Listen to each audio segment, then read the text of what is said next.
guys, welcome to my channel or welcome back. In today's video I'm gonna review IVE's new comeback with their first mini album IVE Mine, led by 3 title tracks Either Way, Off the Record and BADDIE. Having multiple title tracks is not that weird anymore. I mean, New Jeans did it for their debut and for their latest comeback, but I must say that it doesn't have a lot of sense to me, because you generally release the first 2 title tracks before the actual album is released, and you start promoting them all together. So in the end, what makes having multiple title tracks different from having a pre-release or 2 pre-releases and a title track? But I think, the only explanation that I have in IVE's case is that since the 3 title tracks are really different from each other and they all portray a different side of them, having 3 different title tracks was kind of a statement, like showing that they can have 3 completely different songs that lead a single comeback. I don't know, that's the only explanation that I've got, honestly, but anyway, more on that later, and let's get into the video. I will walk in deep about the 3 title tracks in a chronological order, as always analyzing also the music video, the concept, etc. And I'm gonna finish this video with my overall thoughts about this comeback. Okay, let's go. Either way I'm good. 전부 좋다고. So the first time that I listened to this song, I was a bit underwhelmed. I thought it was quite boring, to be honest, but I must admit that I am not a fan of ballads, of slow, chill music in general. It's quite rare that I fall in love with a ballad right away. But then I got back to the music video of Either Way multiple times because the MV is really beautiful. I will talk about it in a minute, and the more I listened to the song, the more I liked it, and without even realizing it, it got stuck in my head and I put it on replay multiple times. It's such a delicate and soft song, coupled with this sad and emotional melody. Plus, it was really interesting to see IVE exploring such a different side from the usual stuff that they put out. I always say this, and I said it in my latest video about my top 10 girl groups, go check it out if you haven't, that I think that what makes IVE really stand out is the fact that they always release different songs from one another, but at the same time, always with a clear vibe, a distinct flavor, this elegant, chic, glam, royal, whatever you wanna call it, that always makes you say, this is clearly an IVE song. Well, this song doesn't have that at all. It doesn't even seem an IVE song, and I don't say this as a critic. Generally when I say this type of things, I mean it as a criticism, but not this time. I've really managed to craft their sound and vibe in a really short span of time, that it's nice and refreshing to see them explore different sounds and concepts. The music video was so creative and beautiful, with this kind of like glittery aesthetic, like the galaxy dust on one young knee, as if it was a bruise, and the same galaxy glitter we find it on Lesio's hands, or the gem tear of Ray, and again the glitter on their faces and surroundings at the end of the music video, and also their flower makeup drawings on their faces. There were really many beautiful scenes that fitted the overall mood of this song perfectly, and oh my god, the acting, like Yoonjin, girl, go get an acting job immediately, because wow, that crying scene hit it like a punch in the face. But everyone acted so good, they portrayed this sad vibe so well, and this contributed to the feeling that this music video is really unique and different from the usual K-pop music videos.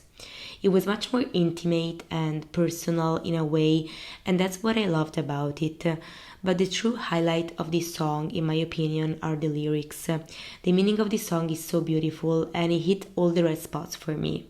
It's basically about the subjective nature of opinions and perceptions, about the fact that everyone has their own idea about you that is different from the ideas of other people, and this is because everyone has a different perception based on their own experiences and biases, but in the end, it's always you. All these versions that other people have in mind of you, they're all you in some sense, and there's no right or wrong in that, because that's just how life it is. So, either way, I'm good. And I find this so beautifully written because, be yourself concepts are not that rare in K-pop, if everything is quite the opposite. But I find that in these types of songs, there are many set phrases, quite trivial if you want, to the point that the lyrics are hardly relatable most of the time. While in this case, either way, lyrics feel so relatable because it's literally life. I mean, I've always thought a lot about this, about the fact that everyone will see you in a different way, not necessarily because you act differently, but also because how a person sees you depends on the relationship you have with that person. So, for example, your parents will see you in a way, your friends in another, and your partner in yet another. And not because you're fake or anything, but just because the nature of your relationship is different. And so the perception that they have of you are inevitably different. But in the end, it's okay because it's always you, the you daughter or son, the you friend, the you lover, the you whatever. And I am so happy that IVE gifted us with this little gem that is either way, that goes right to the heart. It doesn't feel a title track to me though. It's too slow paced to be a title track, and it's not even being promoted on music shows because it doesn't have a choreo. So it really feels like a pre-release instead, and that's it. But again, what's the real difference between the two in the end? After record night, this late night conversation 멈추지 않아. Okay, so basically with Off the Record, it happened almost the same thing that happened with Either Way, meaning that when I listened to it the first time, I was really underwhelmed. Nothing really stood out to me, and I didn't particularly like the melody or anything else.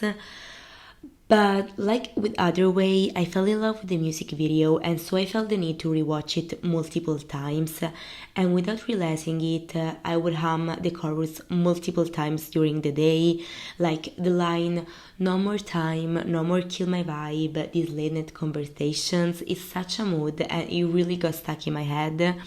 I quite literally felt the need basically every day to go back to the music video and to listen to the song. And I mean, I'm a bit conflicted because I still don't think that Off the Record is my cup of tea. I didn't add it to my playlist, and I don't know if I ever will, but it's such a pretty song. I don't even know how to explain it. And I think that among the three title tracks is the one more I've coded, if you get what I mean. Like with Either Way and BADDIE, they really showed us a completely different sound and side from their usual music, while Off the Record is definitely not as shocking or different as the other two. Plus, I love the fact that they clearly use the sample "Love Full" of Cardigans with Yoonjin's line "Love Me." I really love when K-pop songs sample other songs, even if it's just a line. Plus, the more I listen to Off the Record, the more I realize the complex production behind it. I don't know about you, but every listen I discover more layers and sections of the song that I didn't really realize during the previous listens, and that's another thing I really appreciate about it. But the thing I truly love the most about Off the Record is for sure the music video. And it's crazy because generally when I really like a music video, it's because I really like the aesthetic of it, meaning I like the color palette or the filter chosen, or maybe it is really well edited, or it has been shot in some really cool sets, I don't know, stuff like that. Well, Off the Record don't have that, and in some ways neither Either Way. But what impressed me about these two music videos were that they were really both beautifully written. I don't even know how to explain it, to be honest, but I found Off the Record the MV so pleasing to watch. Again, not for the aesthetic, but more for the scenes itself. For example, when the members whisper in each other's ears, revealing some secrets, or all the various apple scene that spread across the music video that refer to different meanings and symbolisms, or again all the girls holding hands and dancing under the rain in the final scene. I don't know why, but I really love this music video from the beginning. I find it so creative, and it definitely contributed a lot to what made me like this song. And I really like the choreo of of the record. It doesn't appear in the music video, but it fits the overall vibe of the song perfectly, and it's so pleasing to watch, to the point that I think it's my favorite IVE choreography after Love Dive. But I'm a baddie, baddie, pretty little risky baddie. 뭐든 될 대로 되라지, catch me if you can. Okay, now let's finally talk about BADDIE. So I have to say that I had such high expectations because I can't stress it enough. I love Girl Crush. I don't care that it has been overused, that it's not original. I don't care. I like it. I like some bad bitch vibes. I like anti-music. I like Girl Crush. Plain and simple. And as we all know, Girl Crush is not a trend anymore, given how much has been overused in the past.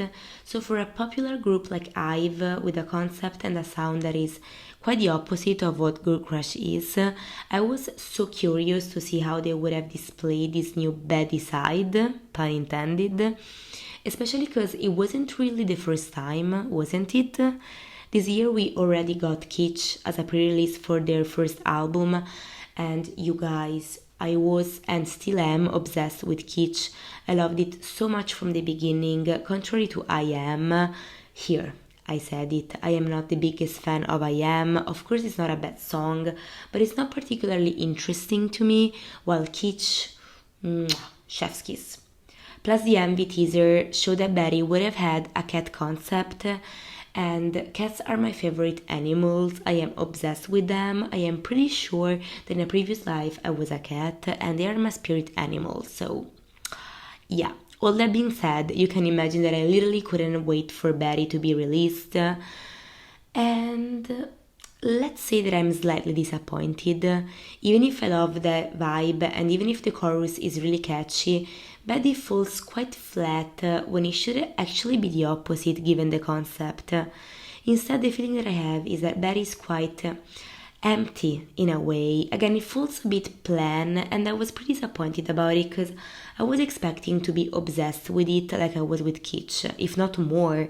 Another thing that made me raise an eyebrow a bit is that I was expecting IVE to release, yes, a Girl Crush song, but crafted in a unique way nevertheless, IVE style. Take again Kitsch as an example. It is Girl Crush and it is definitely a different sound and vibe for IVE, but at the same time I always found it a bit IVE coded in a way. Like, it wasn't a song that I would have pictured with a group that wasn't IVE, even though again it was something new for them. Well, BADDIE feels very basic. It's a Girl Crush song that almost any other group could have sang, and that was maybe the most disappointing thing out of all. But onto the things that I like about this song. First of all, there is the rap. Finally, both Ray and Gael can showcase their rapper abilities. Heck, even Liz rapped a bit, and that was pretty cool to watch. But the true highlight and my favorite part is for sure the dance break. I love the instrumental of that part. I wish we could have heard it more throughout the song because it's really badass and catchy, and the dance moves of the dance break are just crazy. The other thing I love about BADDIE is the music video, and as I said, the cat concept, and I'm gonna do a small digression here, but I am so happy that out of all three the music videos and the three concepts that we got this era, I absolutely adored all three of them, even if for different reasons. And for someone like me who puts such an importance to the overall creative direction of a release is really not a small thing, because one of the things that I usually complain about IVE is the fact that they rarely do a strong concept with an aesthetic music video. The only example I can think of is Love Dive, but apart from it, the thing I've never missed is the songs for sure, but the creative direction always left me a bit underwhelmed, and the precise vibe that this group has, this glam, chic, prom queen kind of vibe, made it all more frustrating, because like, you've got the budget, you've got the vibe, what is gonna take? Instead, with this era, they really went all in and they managed to craft 3 little pieces of arts. End of digression. So about Baddie's music video, contrary to the other two, where I said that me loving the music video wasn't really a matter of aesthetic, in here it's exactly a matter of aesthetic. The predominant color for a lot of the scenes was pink, and pink is my favorite color and one of the colors that I find more aesthetically pleasing. Plus again, I love cats, and the storyline was also really cool, of the members being cats themselves that terrorized the city and then revealed themselves as human cats to the general public. That was so funny to watch, so unique, so creative, and so Red Velvet coded. I have to agree with the many ones who say this. This looked like a Red Velvet music video in every aspect, but you know what? I'm not complaining. I love Red Velvet, and again, IVE is showing us yet again a different side of them, and I am all eared for it. So Baddie is being, of course, very criticized and has become very polarizing. There are people that are happy that IVE showed us a different side of them, and many others that feel disappointed about this change of concept and that view Baddie as a generic and lackluster girl crush song that no one really felt the need to listen to. And I quite understand both sides, to be honest, and my opinion about it stands right in the middle, we could say. It's quite obvious that with this comeback I wanted to show that world that they cannot be put in a box and that they can handle different genres and concepts. Of course they took a big risk by doing it, but IVE is so successful and so popular that they can take the chance of taking risks even if the outcome is not ideal, which is probably the case with Baddie. I am pretty sure that by having Baddie as a lead title track, they wanted to put a statement out there. A statement that pretty much says, look, we can do whatever we want, we cannot be put in a box, and we're gonna slay no matter what. I'm pretty sure that this was the goal with this comeback. It wasn't to attract more fans or anything, because they really don't need to. But at the same time, I quite agree with the ones that say that we didn't really feel the need to have this type of release from IVE. I mean, okay, you want to explore different genres, different concepts, you want to show the world that you can do different things and still be relevant, but I mean, maybe Baddie wasn't really the ideal song to do that, because you're just being generic and basic this way. They could have still released Baddie, but not as the lead title track in my opinion. Maybe they could have went for off the record in that sense. And again, I'm not saying this as the biggest off the record fan, because I am not. But objectively speaking, I think it's much more IVE. It has much more identity and flavor. It's much more well produced than Baddie, and they would have reached the same goal, because like they would have still had 3 title tracks different from each other, so that they could have still showed that they can nail different genres. But it would have been more fair to their identity by having a lead title track as off the record. That's what I think. But for example, I don't agree at all with those that say that IVE members don't fit the baddest vibe and concept that Baddie has. I actually think that they fit it very well, and that was noticeable since Kitsch era. Plus, let's be honest, for an idol, it can be quite boring to portray the same vibe over and over, and even if this lady glam chic vibe that they normally have, it's really refreshing to see them performing a more badass song, and that is something I really appreciate about this era, and that the members seem to enjoy too. Okay guys, this is all for today. Please let me know your thoughts about IVE's new comeback in the comment section, and as always, please consider liking and subscribing if you like this video. I will see you in the next one. Bye!